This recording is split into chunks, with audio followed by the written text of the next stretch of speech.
Koureleli Bezrat Hashem à la Refoua Shelema de Rabbi Raphaël Yitzhak Ben Tova. Chers amis, j'ai l'habitude d'enseigner un enseignement de première importance. Et j'ai même l'habitude de dire que cet enseignement-là, tout juif doit le connaître. Cet enseignement-là, je vous le répète en 2 minutes, et après je vous rajoute un chidouche fabuleux.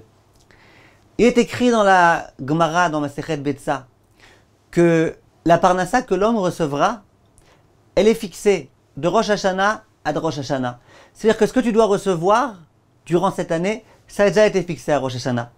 Donc c'est pas la peine d'essayer de voler, d'arnaquer l'autre. C'est pas la peine d'essayer de prendre de l'argent d'un endroit dans lequel tu sais que c'est pas très cachère de le prendre, parce que de toute façon tu gagneras pas plus que ce qui a été réservé pour toi. Viennent Chachamim et disent, il ne s'agit pas ici que de Parnassa. Il s'agit de tout. Tous les profits de la vie. Toutes les souffrances de la vie. Combien tu pourras te réjouir, combien tu devras souffrir. Combien tu auras de gaieté, combien tu auras de tracas.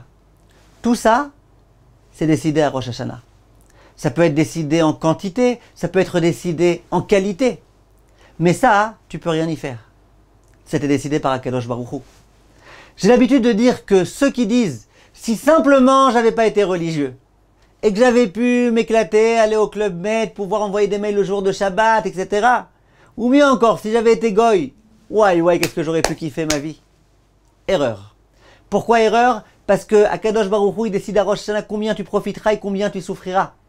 Et ça, tu peux rien y faire.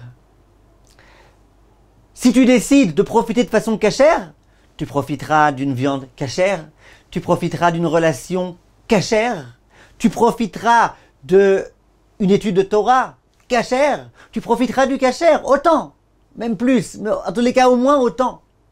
Si tu décides de profiter du Club Med, tu profites du Club Med, mais tu ne pourras pas profiter plus que ce qui a été fixé.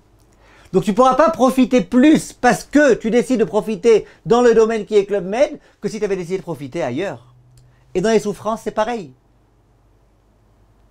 Si tu souffres parce que tu dois, par exemple, consacrer toutes tes énergies pour l'étude de la Torah, c'est une souffrance, mais c'est une souffrance positive. Si tu souffres là, tu n'auras pas besoin de souffrir ailleurs.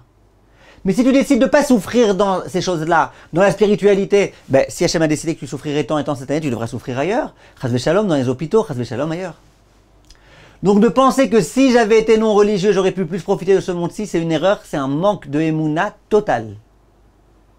Le Rav Ben Zion Abba Shaul et tous les Chachamim disent, et c'est la raison pour laquelle il vaut mieux que tu souffres des choses dont tu sais que c'est un plaisir.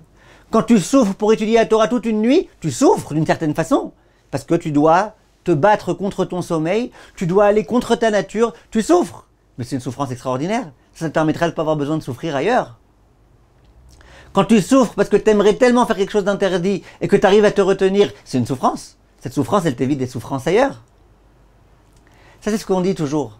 Aujourd'hui, je vais vous lire un chidouche. J'ai vu dans le feuillet du Rav Biderman quelque chose de magnifique.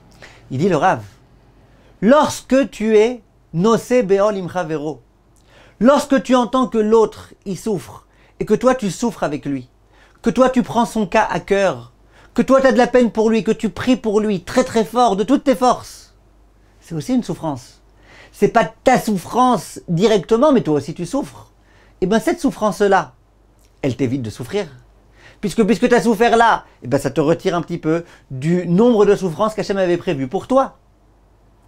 Donc lorsque toi tu décides d'aider l'autre, de prendre son cas à cœur, de supporter le poids avec lui littéralement, la sed beol imcha vero, non seulement l'autre tu l'aides, non seulement l'autre tu lui montres que tu es compatissant, et que tu l'aimes, et que tu veux son bien, mais en dehors de ça, ça t'évite à toi d'être frappé.